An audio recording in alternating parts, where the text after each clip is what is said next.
All right, so I am outside of the last house that we still need to finish renovating.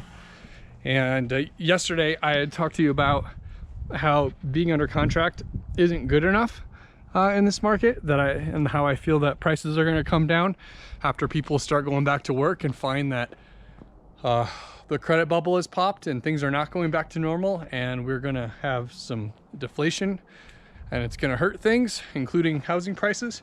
But I didn't I kind of got sidetracked and I didn't finish my thoughts on why being under contract's not good enough. A lot of contracts are falling through, and I think that's especially going to be true as people go back to work and realize that things are a little more permanent than they thought, and the public sentiment shifts to, oh man, housing prices are going to drop and we got to sell, and there'll be a glut of houses on the market and prices will drop. So what you need to do is not just get your house done and get it under contract. You know, obviously closing is best, but the next best thing you can do, here guys, installed that mirror wrong. We gotta get it up and down. But the next best thing you can do besides actually closing on it is to try to structure your offer where the earnest money is hard, right? So, for instance, let's say you have a house that it's under contract, or someone gives you an offer for $380,000. I'm just gonna make a number up. They're gonna buy it for $380,000, and they've got $5,000 earnest money, and they've got their loan contingency deadline, and they can walk for appraisal or loan. And normally the loan conditions deadline is right next to closing, like maybe a week before closing. Sometimes worse than that. So you don't want to take that offer like that, because what is highly likely, what could happen, and what's happening to a lot of people right now, is they'll take that offer, and then when we get like 2 days from closing, and this just happened to me on a property last week, but it'll be like 2 days from closing, and because they got laid off, because a whole bunch of people got laid off, they can't close and they just walk, and they keep their earnest money because the loan conditions deadline.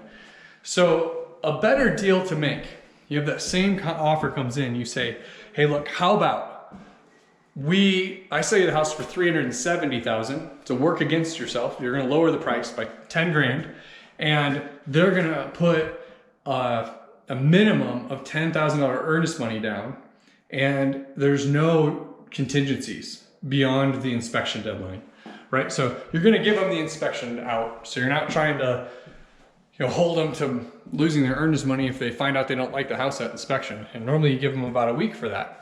But now you only have to survive through 1 week of crazy market changes and buyer sentiment changing before their earnest money goes hard. Now that person is way more likely to close on that loan, right? Because as things shift and people realize that things aren't going back to normal, they're going to want out of their contracts. They're not going to want to buy the house anymore. But if their earnest money's hard and they're going to lose over $10,000 for not buying the house, I think they're going to jump through a lot of hoops to not lose that $10,000 and still close on the deal.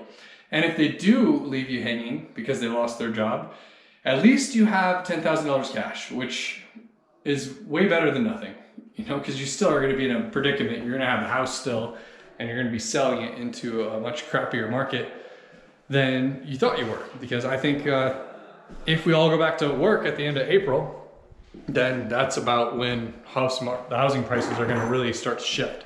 So you're going to go under contract before that, then it's before you close, things are going to change and people are going to realize what's happening, and they're going to try to get out of your contract. So try to negotiate offers, or earnest money goes hard. Do that now to protect yourself and increase your odds of actually closing on your deals and getting out of them. So this is where I'm at with this property. We just have some carpet left.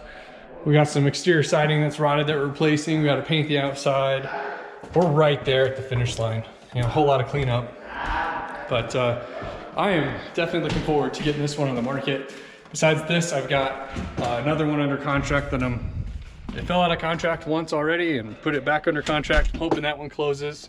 Got 2 more weeks before that closes. And then I've got another house that's not under contract yet, but hopefully I'll get an offer in the next couple days. So I'll keep you updated and everything going on my end, and keep sharing with you anything I can think of that's useful to help you with your own fix and list deals. And I won't quit encouraging you to get out of your fix and flips. Don't put your name on title. Don't buy houses. This is a good time to kind of sit on the sidelines as far as that goes. Do fix and list deals. Fix and list deals with homeowners that have equity, so you don't have market risk.